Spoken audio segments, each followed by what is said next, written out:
critique or Jinnah's idea of Pakistan. Who talks today of Jinnah's Pakistan? Or what Jinnah said about minorities. We are killing Christians, we are killing Hindus. Who talks about any of this? As to what Jinnah envisaged for Pakistan and what we have become.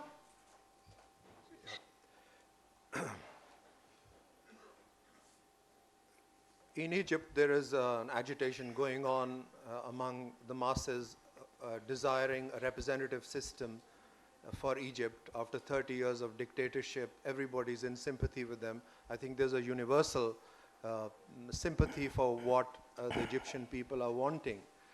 In Pakistan, there is also the expectation of some kind of agitation. And this agitation will not be for a representative system, but against the representative system. One person whom we have borrowed from Egypt is Ayman al-Zawahiri. People say that he lives somewhere here in Pakistan. Late last year, he published a critique of the Pakistani constitution. And that Madrasa network in Pakistan is distributing as Pakistan's next constitution. What do you think is going to happen if agitation from the Middle Eastern countries comes to Pakistan? What kind of agitation will it be?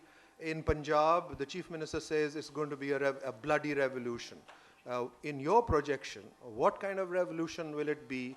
And will it come from Ayman al-Zawahiri, who's become our intellectual leader among the Madrasa network, and that he's got a lot of support?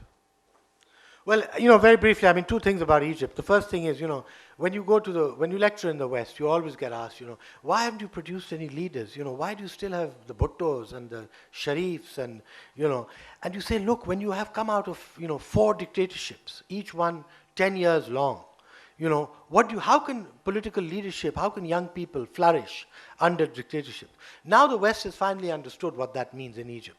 Because in Egypt and in Tunisia and in other places, they had backed up people who had been there in power for 30 years. And now they're asking, well, where's the leadership?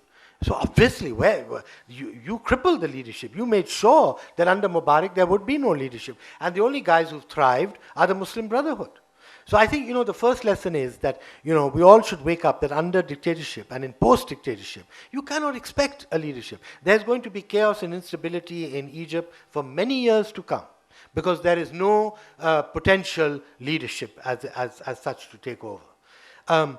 Secondly, I think, what is very encouraging is that, the Egyptians and this revolt in the Arab world is not Islamic by nature. It's not Islamic as we would think of, say, the Iranian Revolution. The rhetoric so far is all about getting rid of dictatorship and bringing about a democracy. Now, but we should also remember that Egypt is the home of Islamic extremist philosophy in the 20th century. It was the home of the Brotherhood, which was the main anti-colonial movement in the 1920s. It represented, it was the equivalent of, say, the Congress Party in India or other anti-colonial movements, throughout the British Empire and the French Empire. But I don't think today, it has gone, and the Jamaat-e-Islami is its comrade in arms. The Jamaat-e-Islami today is a part of the Muslim Brotherhood.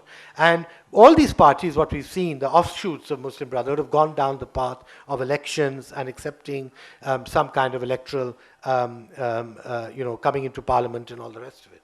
But the other part of the coin is that Egypt is the home of, Islamic intellectualism of the 20th century, the anti-colonial, anti-imperial movement, but it is also home of the extremist politics of Al-Qaeda. All these Egyptian groups, were for killing Sadat and killing, various people, and then fleeing, joining up with the Afghans, and then joining up with Osama bin Laden. Osama was the bank, Osama was the bank for these guys. He never had an intellectual philosophy or clout of his own. The real intellectual philosophy and clout came from al-Zawahiri. And he's still alive. He's still probably in Fatah or wherever, I don't know. And, I'm sure he's not going to let this, his Egypt, his homeland, go down the path of so-called democracy, which he considers absolute anathema. He's going to do his damnedest to make sure that this so-called experiment in democracy in Egypt and in the Arab world as a whole fails. And he will do that through terrorism.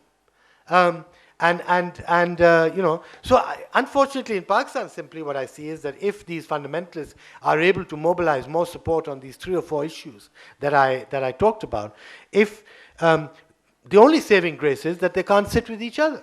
Whether you're, Barelvi or Deobandi, or whether you're Sunni or whether you're Shia, they all hate each other. But is that sufficient?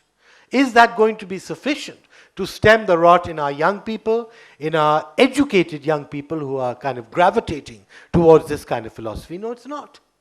We have to do something ourselves to really stem this rot. And unfortunately, what I see is I don't see. I think a lot of the conditions in Pakistan reflect a pre-revolutionary Iran. The collapse of institutions, the unwilling of the elite to stand up, the unwillingness of the army to stand up to this kind of extremism, etc., etc. But we do not have a counter-ideology which is led by one man and which has so attracted, the public masses. At the moment, we don't have a leader in the fundamentalists, thank God. But tomorrow we might. Tomorrow we might have someone who comes up from the bottom and emerges as some kind of, Mahdi type of savior. And that would be incredibly, and somehow who gets rid of all these doctrinal differences between all the various Muslim sects. Now, but we can't depend on their differences. We have to do something for ourselves if we want to save ourselves.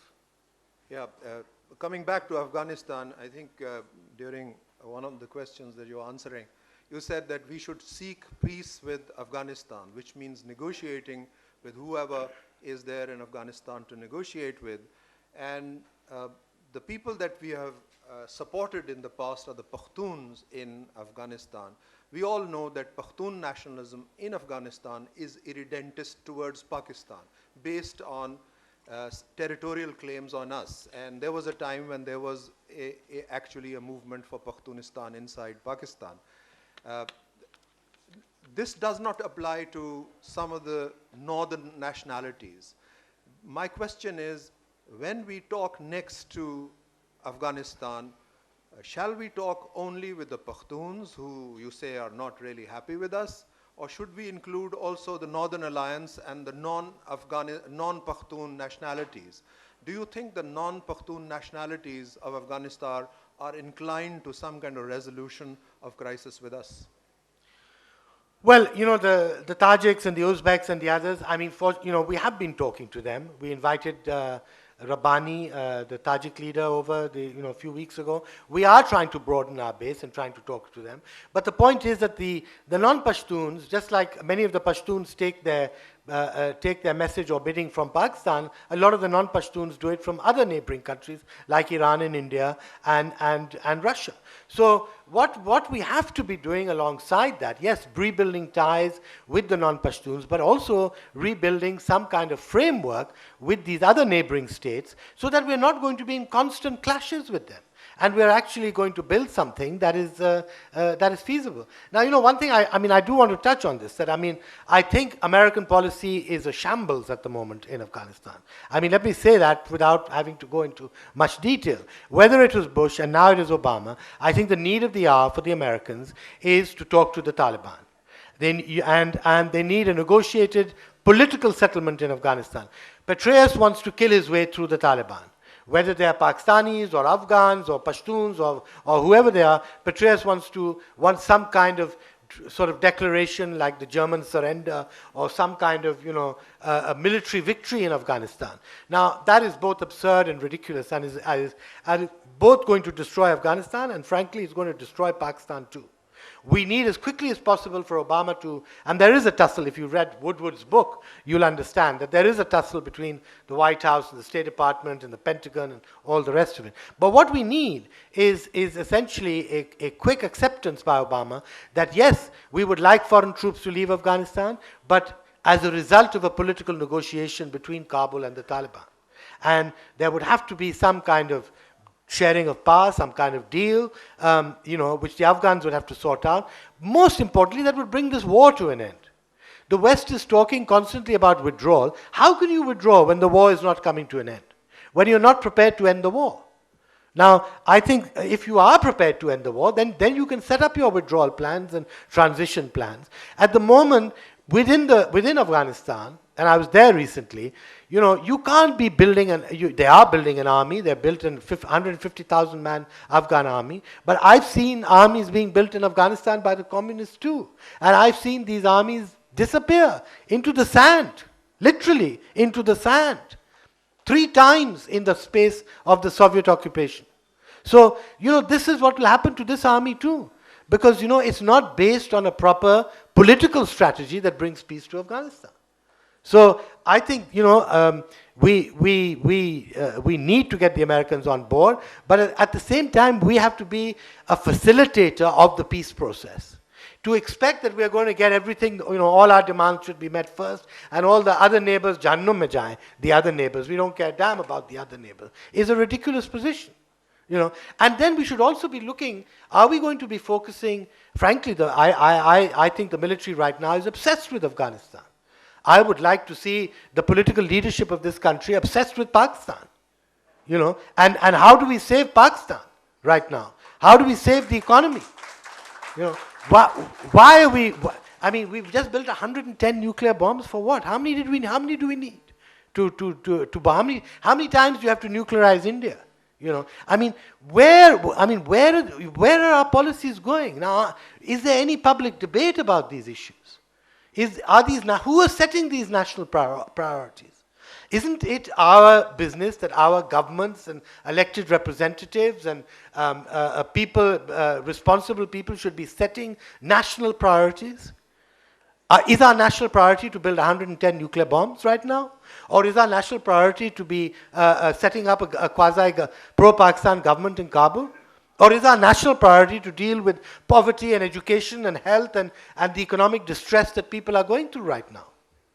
So let's have a government that sets national priorities in the correct way, and an army that backs those national priorities. Unfortunately, we don't have that. Ahmed, would you like a few questions from the audience? Please, yeah, sure. Yeah. My favorite foreign secretary, Najmuddin Sheikh. God, Yeah. I'm dreading this. I'm not with you on this. I'm with him. I wasn't really meant to be here. I was supposed to be in Islamabad, but since I found that I was going to be here, I found this talk extremely interesting. I found this talk extremely interesting. I thought I'd offer a slightly different, and I want to limit myself to just Afghanistan because you've covered a vast area, and I'm not sure that I want to leave time for others to ask their questions. On Afghanistan, when we talk about getting peace, and you talk about the Afghans wanting non-interference. It's not something wrong closer. Yeah, okay, as close as this now, is it clear? Okay. I'm not sure that this is necessarily the case, because today I think that we should think in terms of 5 groups in Afghanistan. The Taliban, the moderate Pakhtun, the Tajik, the Uzbek, the Hazara. These are the 5 principal groups, and much as we may laud the fact that in Afghanistan, despite the civil war, there was never talk of any division in Afghanistan, but the fact is that these ethnic divides exist, and these ethnic groups need to be represented. Now, if they are to be represented, then this talk must take place. But the Afghans have developed, unfortunately, you referred to it in part, have developed this habit of looking outward for support for what they wish to do in Afghanistan. This is an unfortunate situation, but it is the reality with which you have to contend. The other reality with which you have to contend is that you talked about the 150,000 Afghan force that has been created, and you've seen these forces disappear in the past. But I have a feeling that on this occasion, the representation of the Pakhtun, and particularly the Pakhtun from the south and the east, is so low, 3%, that you have created the makings of another vociferous divide within Afghanistan, with this force essentially, hopefully, representing security in the future. These are elements that we have to address. I am in total agreement with you that Pakistan has to look for this, for a solution. But is the solution necessarily to go beyond the countries that share a land border with Afghanistan? I'm not I think that that should be our starting point. You talked about the mistrust among the Central Asians. there is more than mistrust. There is a yearning that there be peace in Afghanistan, because Afghanistan to them represents a threat to what they've created with the nomenclatura. If Afghanistan remains as it is, there will be more extremism exported from Afghanistan to these areas. They would like nothing better than peace. Russia today, I think, is less interested in the power equation than it is in stopping the flow of narcotics. Again, there is something that we have in common. But this commonality flows from the fact that everything in narcotics flows to Russia through what they call their near abroad or through the Central Asian states. If that can be managed, then we will be moving closer. Iran, you people say that because of the United States and the role that the United States is playing with Iran, Iran will not cooperate. I'm sorry, this is a comment. Let me give you the question. Do you really think that it is possible for Pakistan to make this internal arrangement in Afghanistan? And are the Afghans themselves prepared for it? Because the last time I heard the Afghans, I heard the Tajik representatives, they said, do not force upon us a return of any elements of the Taliban, because we've lived under their regime and we're not prepared to do it again. And yet the reality is that the Taliban are a force, and that force must be accommodated in some fashion or the other. Hopefully to disappear over time, but accommodated. Thank you. Najuddin, let me just say, I agree with almost everything you said. One point you said about a regional settlement, your hint, of course, was to India, which doesn't share a border with Afghanistan. I don't see that as being, the problem is that all these neighboring states, Saudi Arabia shares no border with Afghanistan. It's funded every single group in Afghanistan since 1978. What are you going to do? You have to include Saudi.